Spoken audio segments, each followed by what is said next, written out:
The glass-walled conference room at Apex Innovations in downtown San Francisco felt colder than usual that Tuesday morning. I don't know if it was the freezing AC or just the sheer tension radiating from the polished mahogany table. I, Lena Petrova, a quiet, bespectacled software engineer, was just sitting there taking it all in. I'd seen the storm brewing for months. My old mentor, Marcus Thorne, now the slick CEO of a rival tech giant, Chronos Solutions, was in full charismatic flow. He just reeked of calculated charm, his voice dripping with practiced confidence, every single word perfectly timed to reel you in. His perfectly coiffed hair and easy smile completed the whole corporate predator vibe. And of course, he didn't come alone. He brought two sharp-suited lawyers from Sterling and Finch, whose faces looked like they were chiseled from marble, and a venture capitalist whose eyes seemed to constantly calculate the market value of everything, including people's souls. Lena, Marcus started, his smile not quite reaching his eyes. Thanks for pulling everyone together so quickly. I just gave a slight nod, noticing the puzzled glances from my own board members. These were the people who'd stood by me 6 years ago when Apex was just this wild idea I was coding in my cramped apartment, surrounded by empty pizza boxes and cold coffee mugs. Now, we were on the cusp of launching Nexus, an AI that could totally revolutionize predictive analytics, and Marcus thought he could just waltz in and take it. I remembered the first time Marcus noticed me in college, a brilliant but socially awkward student, lost in my algorithms. He'd taken me under. His wing giving me advice, seemed genuinely interested in my work. But I quickly learned that Marcus's interest always came with a price. He was a master at taking credit for other people's work, an alchemist of appropriation. The scar from his past betrayals, though invisible, still ached in the back of my mind. As some of you may know, Marcus began pacing like a seasoned TED Talk speaker whose voice gaining volume. Chronos Solutions is expanding its AI portfolio. What you don't know is I've just been appointed their head of strategic acquisitions. My jaw tightened. So this was it. The orchestrated masterstroke, the climax of a rivalry Marcus thought I'd never be able to understand, much less fight. I've thoroughly reviewed Apex's financials, he continued, snapping his fingers for one of his lawyers to distribute glossy folders. The smell of fresh paper and new ink wafted through the air, a scent of pure arrogance. And while the technology is promising, the operation lacks scalability. Chronos can provide the capital and structure you desperately need. Dr. Thorne, no relation to Marcus, my lead AI researcher, a sharp woman with graying hair and piercing eyes who had dedicated her life to science, raised an eyebrow. We're weeks from beginning beta trials with our largest clients. Our neural network is exceeding all expectations. We don't desperately need outside capital. Marcus shrugged, a rehearsed gesture of disdain. Even so, let's be honest. Lena's little passion project needs adult management now. I said nothing. My stomach churned, but my face remained impassive. I heard it all before, when I chose independent research over a lucrative corporate offer that would have made me work on soulless projects. When I poured my entire life savings into high-risk data modeling instead of buying a luxury condo in Soma, like Marcus constantly advised. When I missed important family gatherings, even Marcus's own engagement party, to finalize the first peer-reviewed white paper for my algorithm, which was now the backbone of Nexus. The deal's generous, he added, his words sounding like empty promises. Chronos will retain all current staff and absorb your IP. Lena will retain a consulting title with flexible hours, of course. He paused to let the offer hang in the room, like a toxic gas cloud. He grinned, a gleam of triumph in his eyes. Congratulations, sis. Your little company is mine now.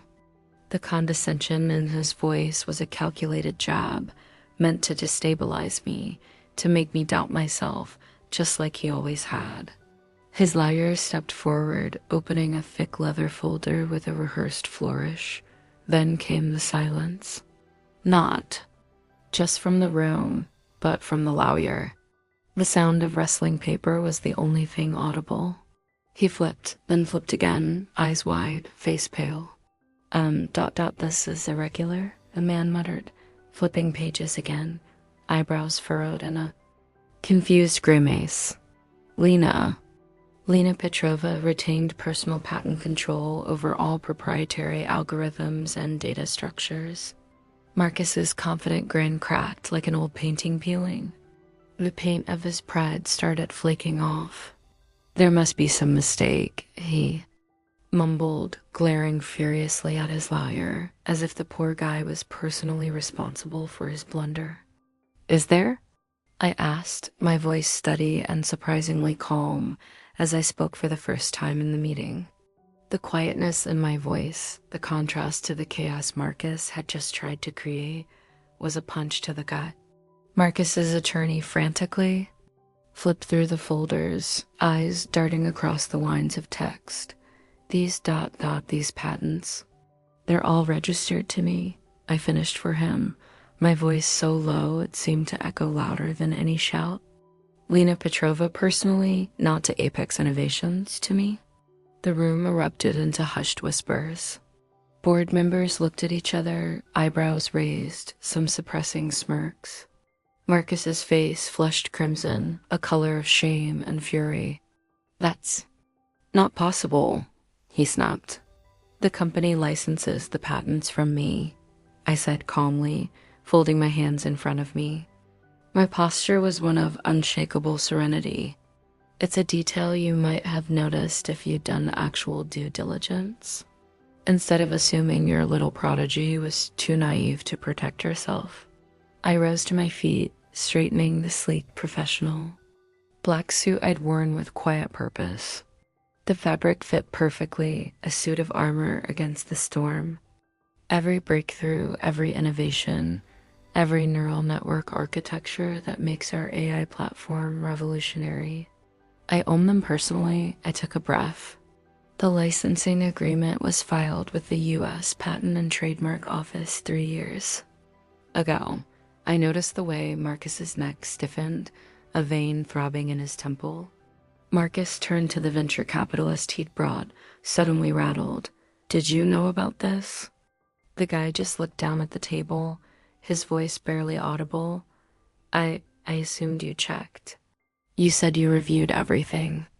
Oh, he reviewed what he wanted to see, I said, tapping my tablet screen, the documents illuminating in front of me, irrefutable evidence, just like always. While you two were busy underestimating me, I was building safeguards. I turned to the board, their attention now locked on me. The room was absolutely silent.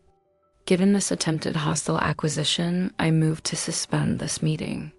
We'll reconvene after our legal team evaluates Mr. Thorne's proposal. Several members were already standing, nodding briskly, gathering their things. Seasoned executives. They knew when a meeting was over and when a takeover had backfired. The smell of corporate failure was in the air, and they wanted out before it got too strong. You can't do this, Marcus said, his voice cracking as he stepped forward. The control he'd held so meticulously for years was disintegrating. Kronos has already announced the acquisition to their shareholders. I smiled for real this time. A small smile, but full of quiet triumph. Actually, I can, and I did. I walked toward the door, then paused and turned back. Oh, and about that consulting position you offered me? I held his eyes. I decline. Behind me, the thud of his briefcase hitting the floor echoed through the hallway. It was the sound of Marcus's house of cards collapsing. My phone buzzed. A message from Dr. Thorne. That was magnificent. But what now? I typed back. Now we show them exactly what they tried to steal. Because while Marcus was busy playing power games in polished boardrooms, I was changing the world. And I was just getting started. On the main screen, our most recent Nexus performance metrics glowed with possibility. Data that could redefine industry analytics. Data that belonged to me. My phone buzzed again. Dad, this time we need to talk. I let it go to voicemail. They'd had years to talk. Years to listen. Years to understand what I was building. Now they could wait while I finished what I started. Because sometimes the quietest person in the room isn't silent because they have nothing to say. They're silent because they're too busy changing the world to waste breath on people who never cared to listen. And I had a world to change. The next morning, Chrono Solutions stock opened down 15%. The headlines were relentless. Acquisition collapse at Chronos. Patent oversight shakes shareholder confidence. Petrova outmaneuvers corporate tech world. Watches in awe. I read them while reviewing neural network structures under the lab's glow. The low hum of servers kept me grounded. The intercom crackled. Dr. Petrova, Julia, my lead data scientist, said, "Your father's here again?" I sighed.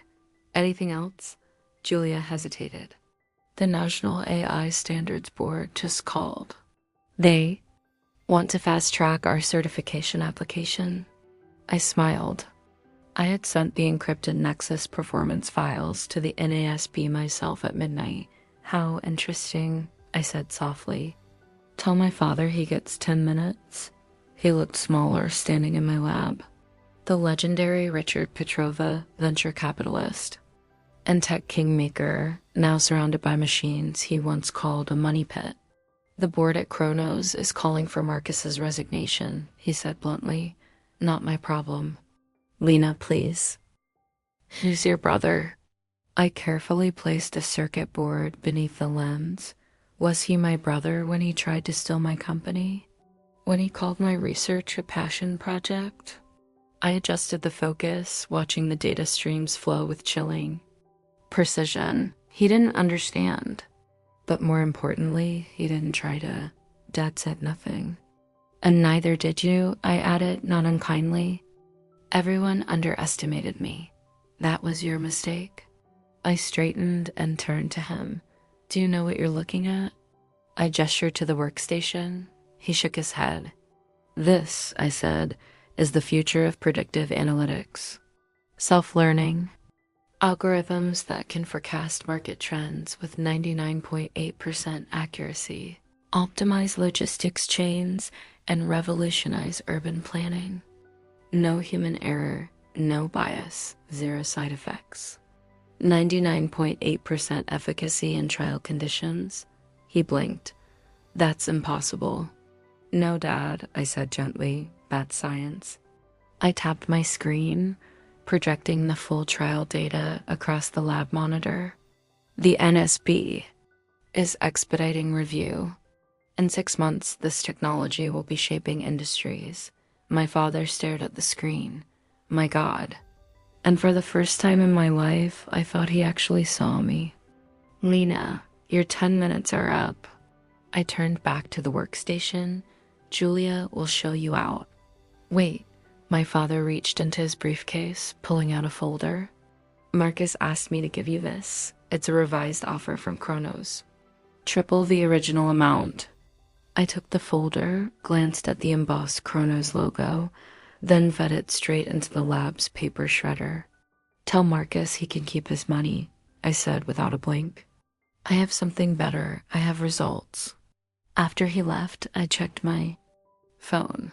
3 missed calls from Marcus, 2 from my mother, and 1 from Dr. Thorne. Swarm of vultures incoming. 5 new acquisition offers sat in my inbox. I typed back, declined them all. "We're staying independent," because independence was what I'd fought for all along. The freedom to pursue truth without interference, without ego, without family politics. My phone buzzed again, an unknown number. I answered cautiously. "Dr. Petrova, this is Dr. Sandra." Collins with the NASB review board. My heart skipped. We've examined your trial data, she said. It's revolutionary. Thank you. We'd like to move forward with the fast track program. Your AI could be fully certified by the end of the year. I looked into the workstation again at the targeted algorithms dissolving complex problems with chilling precision.